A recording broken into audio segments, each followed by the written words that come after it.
кетіне арналған материалдар мен құралдар. Ойыншықтар, түрлі ойындық атрибуттар мен ойын материалдары, барлық ойын құралдары ойын бөлмесінде, спорт залында және алаңда орналасады. Ойынды өткізу үшін ойын жәшіктері жасалады. Жалпы, әртүрлі ойыншық жиынтықтары, драмалық, яғни мұнда драмалық ойындар мен қойылымдарға арналған киімдер мен костюмдердің, күрделі емес декорациялардың қойылымдарға элементтері, құрал кешендері. Үстел үсті және құрылыс ойындарына арналған бөлім. Мұнда ағаш, пластмасса, металл конструкциялары және басқалар жатады.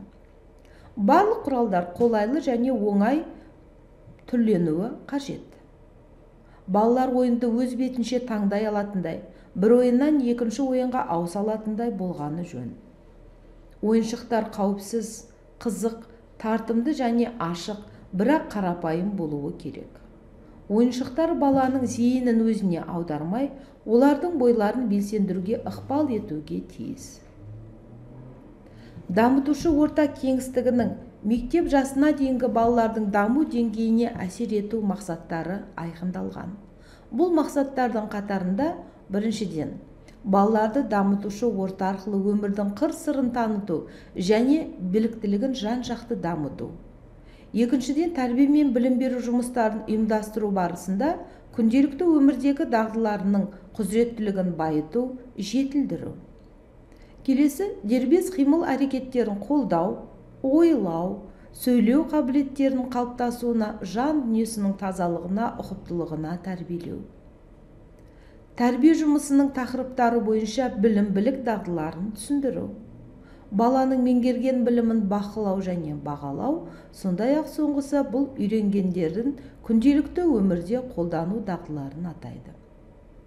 Бұл ерекшеліктердің қатарында заттық кеңістік дамытушы орта әрбір жас кезеңінің ерекшеліктеріне сәйкес балаларды дамыту мен тәрбиелеуге арналған заманауи дидактикалық материалдарды, жабдықтар мен құрал-саймандарды қолдана отырып, үлгілік бағдарлама мазмұнын тиімді іске асыруға мүмкіндік береді.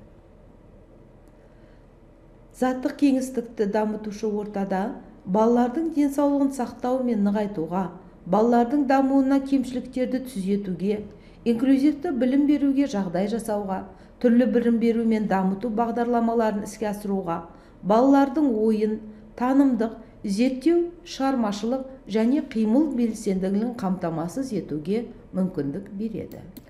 Заттық кеңістік дамытушы ортада ересектер мен балаларды қоршаған өзара әрекеттерде балалардың эмоционалдық жағдайын жасауға, балалардың өзін-өзі таныту үшін мүмкіндігін қамтамасыз етуге бағытталған. Артамонованың зерттеуінде бұйымдық әлем әлеуметтік болмысты тану көзі ретінде анықталады. Автор нақтылы іс-әрекет процесінде бұйымдық әлемнің тұрақты әсерінің арқасында бала ересектердің шығармашылық әрекеттерінің нәтижелері туралы білім беретін және қолдан жасалған дүниеге болжамды көзқарасты дамыту үшін түрткі болатын бұйымды ортаға ретроспективті көзқарасты игереді деп санайды. Артамонова осының бәрі баланың затты қалай жетілдіріп, әдемі, пайдалы етуге болатын жағдайын ойлану қабілеттерін қалыптастыру үшін заттар әлемін игеруін, баланың тұлғалық жағын дамыту, бұйымдық әлемге шығармашыл көзқарасын ояту үшін маңызды екендігін анықтайды. Баланың ойынды қажетсінуі, ойыншықтардың алуан түрлері арқылы, еңбек жұмыс құралдары арқылы қанағаттандырылады. Адамның табиғи қажеттіліктері оның тұрмыс тіршілігі үшін керек болатын заттар, ыдыс-аяқ, жиһаз, киім, аяқ киімдер, жеке бастың тазалығына қажетті заттар және тағы басқалар арқылы қанағаттандырылуы мүмкін. Музыкалық аспаптар, суреттер, ересектердің де рухани және зиятты қажеттіліктерін қанағаттандыруға көмектеседі. Сөйтіп, ғалым заттық әлем ақпараттық, сезімдік және реттеушілік қызмет атқарады да, балалардың бойында бұйымдар ересектердің шығармашылық әрекеттерінің жемісі деген ұғымды, адам бұйым байланысы туралы түсінікті және әлеуметтік танымын қалыптастырады. Әлеуметтендіру мәселесін көтерген Нұсқабаевтың ойынша, іс-әрекет өскелең ұрпақты әлеуметтендірудің негізгі саласы болып табылады. Өйткені кез келген адам ең алдымен еңбек үстінде өзінің өмір сүру ортасында өзін де өзгертеді деп көрсетеді. Бұдан заттық дамытушы орта мен іс-әрекеті тұлғаны әлеуметтендірудің негізгі шарты және қоғамның маңызды қызметі деп түсіндіруге болады. Мектепке дейінгі баланың әлеуметтенуі тұлғаның қажетті өмір тәжірибесін жинақтап, қоғамдағы тәртіп нормалары мен ережелерін игеруі. Сондықтан баланы қоршаған орта құндылықтарға негізделген мәдени бағытта құрылуы шарт. Заттық дамытушы орта педагогикалық үдерісті жүзеге асыруға қажетті уақыт пен кеңістік жағынан жүйелі ұйымдастырылған, қажетті заттармен, ойын құралдарымен жабдықталған эстетикалық, психологиялық, педагогикалық шарттардың жиынтығы. Мұндай ортада бала белсенді танымдық, шығармашылық іс-әрекетке қосылады. Қызығушылығы дами түседі. Қиялы ақыл-ой және бейнелік қабілеттері, қарым-қатынас жасау дағдысы дамиды. Ең бастысы, үйлесімді тұлға дамуы жүзеге асады. Заттық дамытушы ортаны құру кезінде келесідей қағидаларды басшылыққа алу қажет. Ортаның жартылай функционалдылығы. Заттық дамытушы орта көптеген мүмкіндіктерді ашып, тәрбиелеу, білім беру үдерісінің барлық құраушыларын қамтамасыз етуі тиіс.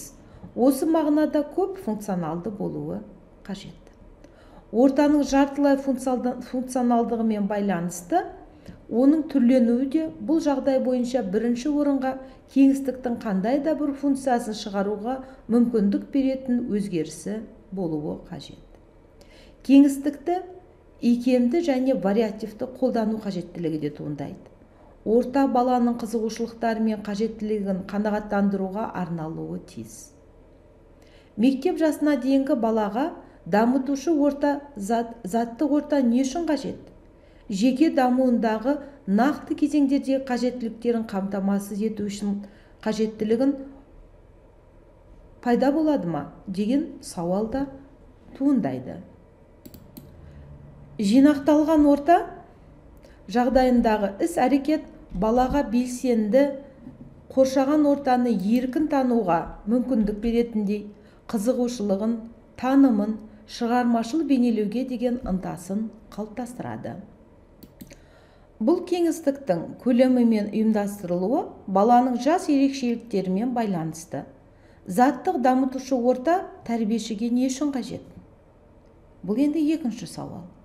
Бұған жауап ретінде мектепке дейінгі баланың жеке және жалпы дамуын жүзеге асырудағы тәрбиешіге өте сапалы көмекші құрал болып табылатындығын атап айтқымыз келеді. Өйткені дамытушы орта балалардың алуан түрлі және мақсатқа құрылған, бағытталған белсенді әрекеттерінің көптеген мүмкіндіктерін жүзеге асыру мақсатында құрылады. Балалардың әрекеттерін ұйымдастыруда арнайы кеңістік ретінде тәрбиешіге қызмет көрсетеді, тәрбиелеу үрдісіне ықпал етеді.